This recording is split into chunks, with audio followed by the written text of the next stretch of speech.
Bonjour, dans cette vidéo nous allons voir comment isoler un système. Donc l'objectif terminal c'est de pouvoir identifier les forces exercées sur le solide 2. Donc on va voir un petit peu le protocole. Donc dans un premier temps, ici nous avons un solide 2, voilà, représenté par cette forme. On appuie sur le solide 1 qu'on pourrait considérer comme le sol. Voilà, ils sont en contact, il y a des actions mécaniques de contact au point A et au point B. Et on peut distinguer aussi le centre de gravité représenté par le point G.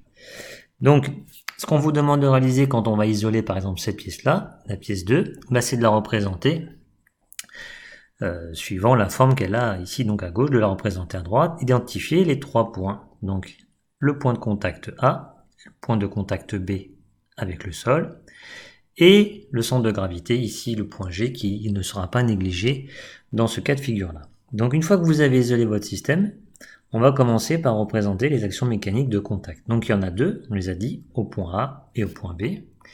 Donc ici, on va venir représenter ces actions mécaniques de contact, qu'on pourrait pour ainsi dire ici de type ponctuel. Bon, c'est pas très important dans la vidéo. Simplement, leur représentation est tout le temps la même, c'est-à-dire, on va commencer par représenter les tangentes de contact. Donc ici au point A, par rapport au rayon de courbure, je suis venu représenter une tangente. Au point B, pareil, je suis venu représenter la tangente. Une fois que vous avez fait vos tangentes, on va représenter les perpendiculaires, donc les perpendiculaires à ces tangentes-là, et toujours dirigés vers l'intérieur de la matière. Donc ici, le solide 2, l'intérieur de la matière, c'est tout ça. Donc on se dirige vers l'intérieur de la matière pour le point A, donc la flèche est montante, et vous voyez bien qu'elle est perpendiculaire avec la tangente de contact.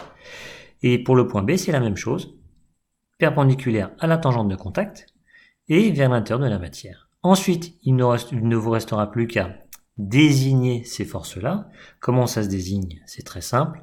On reprend le point d'application, on reprend les deux solides, donc on finit toujours par le solide qu'on isole, donc ici on isole le solide 2, donc on fera solide 1 sur le solide 2. Et vous pensez toujours à représenter, on est sur une force, donc c'est un vecteur force, on représente le vecteur en haut de la force.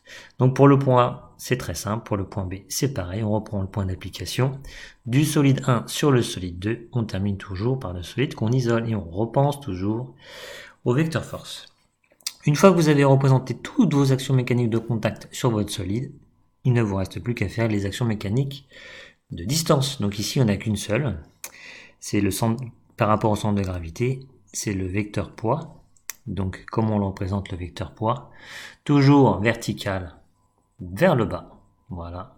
Et on le désigne pour, par exemple, le poids P2. 2 étant le solide 2.